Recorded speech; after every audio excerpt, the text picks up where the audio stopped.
Welcome to our channel TPN Telugu Prabha. నేను మీ journalist Yajnamurthy. Ashu Reddy కొద్ది రోజులుగా వార్తల్లో వ్యక్తిగా మారినటువంటి వ్యక్తి. ఎందుకని మనకు తెలుసు.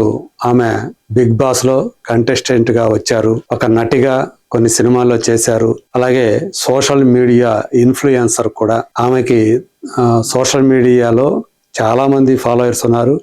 రీసెంట్ గా ఇన్స్టాగ్రామ్ లో సబ్స్క్రిప్షన్ మోడల్ ద్వారా మరోసారి వార్తల్లో నిలిచారు. ఎవరైనా సరే ఆమెకు సంబంధించినటువంటి ఎక్స్క్లూజివ్ కంటెంట్ చూడాలనుకుంటే 399 రూపాయలు పెట్టి నెలకి 399 రూపాయలు ఎవరైనా సబ్స్క్రైబ్ చేసుకోవచ్చు అని చెప్పేసి ఆమె ఏదైతే స్టార్ట్ చేశారో దానికి కూడా మంచి ఆదరణ లభిస్తోంది.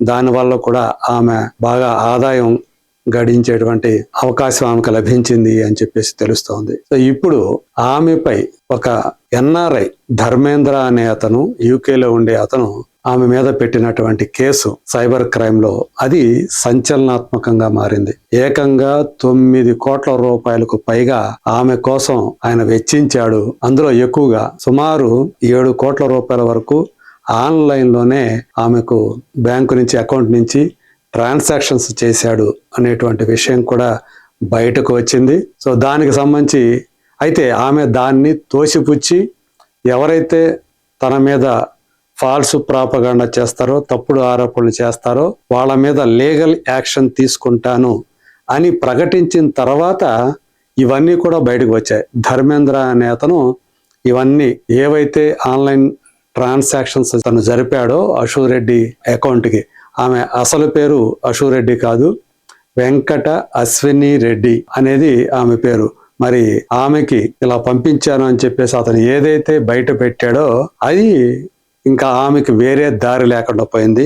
ఇంకా తను ఏదైతే లీగల్ యాక్షన్ తీసుకుంటాను తన మీద తప్పుడు ఆరోపణలు చేస్తే అన్నది కాస్త ఇప్పుడు తన మీద ఏదైతే కేసు పెట్టారో పోలీస్ స్టేషన్లో దాన్ని కొట్టివేయించాల్సిందిగా ఆమె తెలంగాణ హైకోర్టుని ఆశ్రయించారు. సో ఇంతవరకు ఇది బాగానే ఉంది. మరి కోర్టు ఏమనిస్తుంది? అందులో ఇది అసలు కేసే కాదు, ఆ కేసులో అసలు పసలేదు, అందులో ఆమెను తప్పు పట్టాల్సినటువంటి అవసరం లేదని చెప్పేసి కొట్టివేస్తుందా లేదా అనేది పక్కన పెడితే, ఇప్పుడు తాజాగా ఆమె ధర్మేంద్రతో మాట్లాడినట్లుగా ఒక వాయిస్ కాల్ బయటకు వచ్చింది, ఒక ఆడియో కాల్ బయటకు వచ్చింది. అందులో ఆమె స్పష్టంగా చెప్తున్నారు, మే నెల దాకా తనకి టైం ఇస్తే 1.5 కోట్ల రూపాయల్ని ఆన్లైన్ ద్వారానే చెల్లిస్తాను అని చెప్పేసి అందులో ఆమె చాలా స్పష్టంగా చెప్తున్నారు.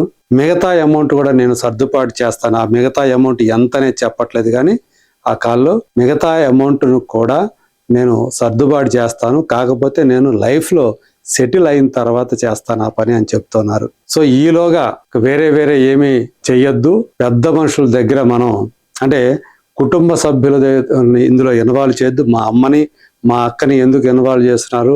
సో ఫ్యామిలీ మెంబర్స్ని ఇన్వాల్వ్ చేయొద్దు. అలాగే నువ్వు మా ఇంటికి రావటానికి లేదు, నేను మీ ఇంటికి రావాల్సిన పని లేదు, పెద్ద మనుషుల దగ్గర కూర్చొని సెటిల్ చేసుకుందాం అని చెప్పేసి ఆమె ప్రతిపాదిస్తున్నారు.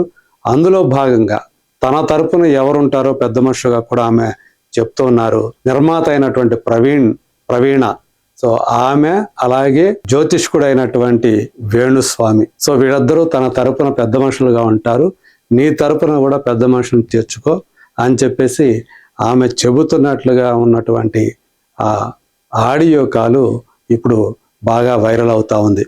ఒకసారి మీరు కూడా ఆ ఆడియో కాల్ ఏంటి అనేది, ఆమె ఏం మాట్లాడారో మీరు కూడా వినొచ్చు. నువ్వు ఇప్పుడు మళ్ళీ ప్రవీణ్ అక్కకు ఫోన్ చేసావు అని చెప్పి కాల్ చేసింది నాకు. Okay, that is your wish, చేసావు. నేను ఇప్పుడు నీకు మళ్ళీ చెప్తున్నాను, మే వరకు టైం ఇస్తే నీకు 1.5 తిరిగి వెనక్కి ఇచ్చేస్తాను త్రూ అకౌంట్. అర్థమైందా? త్రూ అకౌంట్ మే వరకు టైం ఇస్తే నేను నీకు మళ్ళీ వెనక్కి ఇచ్చేస్తాను. ఆ మిగిలిన డబ్బులు అంటావా, నేను లైఫ్లో సెటిల్ అయినప్పుడు నా దగ్గర ఉన్నప్పుడు నేను ఇస్తాను, అది కూడా నేను ఇవ్వను అనట్లేదు. లేదు కుదరదు నాకు ఇదంతా అవ్వదు అంటే పెద్ద మనుషులకి నువ్వే ఫోన్ చేసావు కదా, నా జీవితంలో పెద్ద మనుషులు ప్రవీణ గారు మాత్రమే. సో ఆ ప్రవీణ అక్కకి వేణుస్వామిని పెడతావా లేకపోతే ఇంకెవరినైనా పెట్టుకుంటావా, నేను పిలుస్తాను, నువ్వు పిలుచుకో. ఓకే, నేను ఇంకా నీ ముఖం చూడాలనుకోవట్లేదు, ఈ విషయం గురించి మాట్లాడాలనుకోవట్లేదు. నాకు మే అనే ఒక్క టార్గెటే కనబడుతుంది, మే వరకు నేను నీకు డబ్బులు ఇవ్వాలి అంతే. లేదు కుదరదు కాదు అంటే నేనే పెడతాను హెరాస్మెంట్ కేసు. ఎందుకంటే మా అక్కని ఇన్వాల్వ్ చేస్తున్నాడు, మా మమ్మీని ఇన్వాల్వ్ చేస్తున్నాడు, లేకపోతే మా ఇంటికి వస్తానంటున్నాడు. అసలు నా పర్మిషన్ లేకుండా నువ్వు మా ఇంటికి రావడం ఏంటి, లేకపోతే నేను మీ ఇంటికి వెళ్ళడం ఏంటి? ఇంట్లో వాళ్ళని ఇన్వాల్వ్ చేసుకోకుండా నువ్వు నేను మాట్లాడాలి, నువ్వు నేను సాల్వ్ చేసుకోవాలి అంటే నా వైపు నుంచి ప్రవీణ్ అక్క, వేణుస్వామి మధ్యలో కూర్చుంటారు. మే వరకు నేను ఆ డబ్బులు సెటిల్ చేస్తాను. సో ఇది అశోక్ రెడ్డికి సంబంధించినటువంటి ఆడియో కాలు. మరి దీన్ని బట్టి ఏదైతే ధర్మేంద్ర ఆమె మీద ఎఫ్ఐఆర్ పెట్టినప్పుడు, పోలీస్ కేసు పెట్టినప్పుడు ఆమె మీద ఎలిగేషన్స్ చేశాడో అవన్నీ కూడా వాస్తవమే అని చెప్పేసి ఇప్పుడు ఈ ఆడియో కాల్ ద్వారా మనకి అర్థమవుతోంది. అంటే తను ఆమె కోసం డబ్బులు ఖర్చు పెట్టినటువంటి మాట వాస్తవం. కానీ ఎందుకని అన్ని కోట్ల రూపాయలు ఎలా పెట్టాడు అని చెప్పేసి చాలామంది సోషల్ మీడియాలో ధర్మేంద్రనే తిరిగి ప్రశ్నిస్తున్నటువంటి విషయం మనకు అనిపిస్తూ ఉంది. ఎందుకంటే ఇద్దరు ప్రేమలో ఉన్నారు. సో ఆ ప్రేయస్ కోసం నేను ఖర్చు పెడుతున్నాను కదా, ఆమె అడిగినప్పుడల్లా డబ్బులు ఇవ్వాలి కదా అన్న ఉద్దేశంతో అతను ఇచ్చినట్టుగా కూడా మనం దాన్ని అర్థం చేసుకోవచ్చు. కాకపోతే ఆమె తనను మోసం చేస్తుంది అనేది మాత్రం అతను గ్రహించి ఉండకపోవచ్చు. అందుగురించే అతను అంత ఎక్కువగా కోట్ల రూపాయల కొద్దీ ఆమెకు ఆన్లైన్ ట్రాన్సాక్షన్నే చేసినట్టుగా మనకి తెలుస్తూ ఉంది.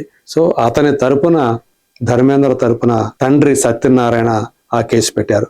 ఈవెన్ అశోక్ రెడ్డి తండ్రి వెంకటకృష్ణారెడ్డి కూడా ధర్మేంద్ర నుంచి తన కూతురు డబ్బులు తీసుకున్నటువంటి మాట వాస్తవం అని చెప్పేసి ఆయన కూడా స్పష్టం చేస్తూ ఉన్నాడు. మరి ఏం జరిగింది ఇద్దరి మధ్య, ఎందుకని ధర్మేంద్రని ఆమె అవాయిడ్ చేస్తుంది ఏంటి అనేది అవన్నీ కూడా తర్వాత బయలుపడే అవకాశాలు ఉన్నాయి. కొంతమంది అయితే అశోక్ రెడ్డి ప్రవర్తన మీద కూడా కొంతమంది రకరకాలైనటువంటి వ్యాఖ్యానాలు చేస్తున్నారు. ఒక ధర్మేంద్ర మాత్రమే కాదు, ఇంకా చాలా మంది ఇలాంటి వాళ్ళు ఉన్నారు, సో ఆమె మాయలో పడ్డవాళ్ళు అని చెప్పేసి అలా విమర్శలు చేస్తున్న వాళ్ళు కూడా ఉన్నారు. ఏదేమైనా తన చర్యల ద్వారా, తన ప్రవర్తన ద్వారా అశోక్ రెడ్డి ఎప్పటికప్పుడు వార్తల్లో నిలుస్తూనే ఉన్నారు. ప్రధానంగా ఆర్జీవి తోటి, డైరెక్టర్ ఆర్జీవి తోటి ఆమె ఇంటర్వ్యూ ఏదైతే ఉందో అది ఒక సంచలనంగా మారినటువంటి విషయం తెలిసిందే.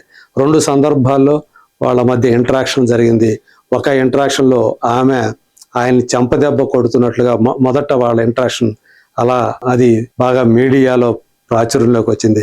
ఆ తర్వాత మరొకసారి వాళ్ళిద్దరి మధ్య ఇంటరాక్షన్, అందులో భాగంగా ఆర్జీవి అశోక్ రెడ్డి కాళ్ళను ముద్దు పెట్టుకునేటువంటి ఆ సన్నివేశాలు, ఆ దృశ్యాలన్నీ కూడా బయటికి రావటం, వీడియోలు కూడా బయటికి రావటం.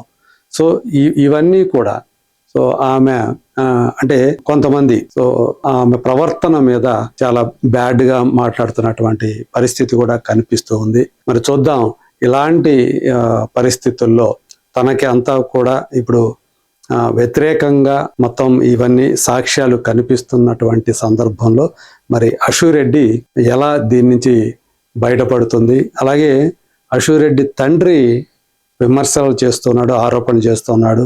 తల్లి మాటలు నమ్మి మోసపోయి ఆమె హైదరాబాద్ ఏదో సినిమా ఇండస్ట్రీని రాణించాలన్న ఉద్దేశంతో ఇలా వచ్చింది, తప్పుదోవ పట్టించింది తన కూతుర్ని తల్లి అని చెప్పేసి స్వయంగా ఆమె తండ్రి ఆరోపణలు చేస్తూ ఉన్నాడు.